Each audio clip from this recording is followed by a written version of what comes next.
Welcome to Kumba Hineni, a podcast on intersectionality, more than just skin deep. I'm your host, Enzi Tanner. Today, we'll be talking about why we're doing a podcast on intersectionality coming out of Minneapolis, and I'll introduce myself. Let's get started. 1 year ago today, on May 25th, 2020, George Floyd was murdered by members of the Minneapolis Police Department. The eyes of the world were on Minneapolis.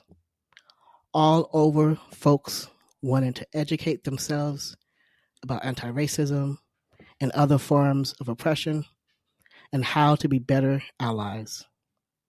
And perhaps for the first time, I heard language on a large scale about the rampant anti-Black racism.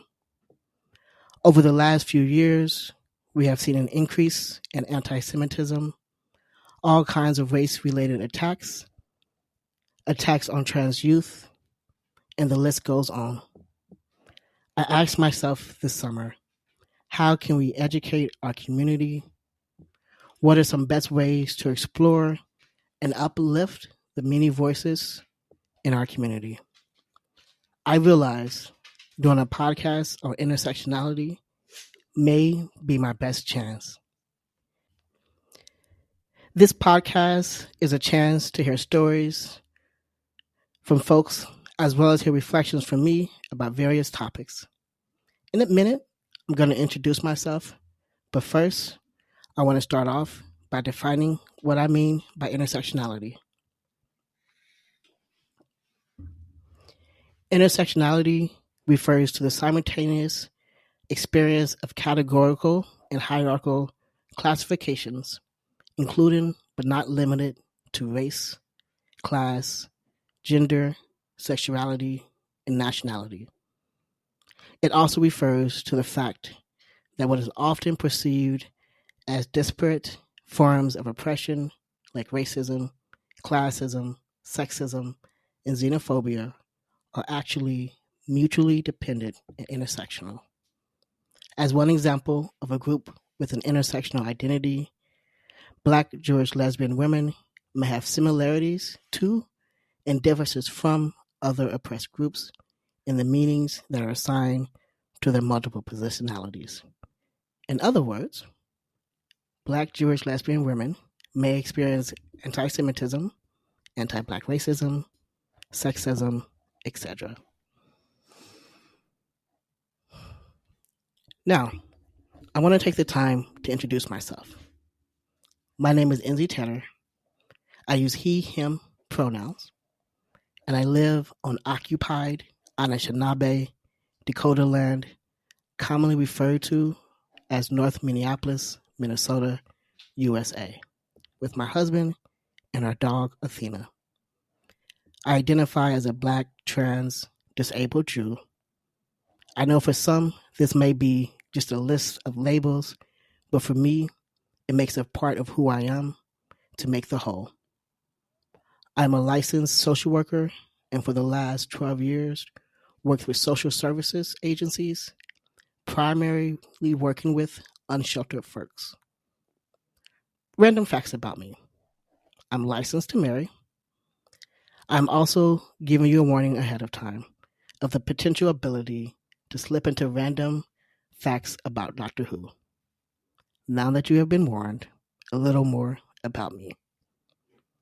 This fall, I left my job in social services to become a community organizer and to get certified as a life/community coach. Perhaps one of the best decisions of my life. I get to work with folks daily on healing and on repairing the world. I am the community safety organizer at Jewish Community Action, working to explore what it means to truly reimagine community safety. I'm a lot of things. I'm an uncle, a husband, a brother, a twin, and so much more. This week's episode is just a little bit short, and I want to end with a poem I wrote last year, shortly after the murder of George Floyd. It is a reinterpretation of Psalms 23. Adonai is my shepherd. I lack nothing. No one shall lack for their basic needs. Yet, we live in a world of vast inequity. The divide between those who have and those who have not seems to grow wider every day. Where are these still waters we are supposed to be led to? The green pastures seem to have withered away. And yet, Adonai, you have set the nation on fire to awaken us. Even though I walk through the darkest valley, too often we walk about in utter darkness. Is this the part where I'm supposed to say, I fear no evil? Because my hands have not stopped shaking in days. Truthfully, I've always been scared. Not afraid of the mythical boogeyman, but of good old boys and what they could do, what they would do to this black, trans, Jewish body. For you are with me. Your rod and your staff, they comfort me. Adonai, you are my shepherd. You lead me back to community where we can comfort each other and challenge each other to build a more equitable future. Monuments that were erected during the height of the Klan are starting to come down. NASCAR has banned the use of the Dixie flag and declared Black Lives Matter. You prepared a table before me in the presence of my enemies. My cup overflows. You have indeed prepared our table in full view of our enemies. When will we be able to sit together and feast, enjoying the bounty of justice and peace?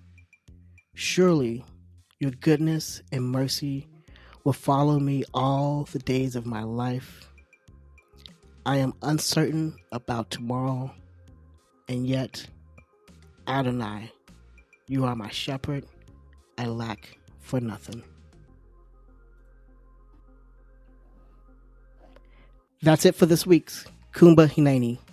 Please be sure to rate, review, and share. We'll be coming to you every other week, so we'll see you then.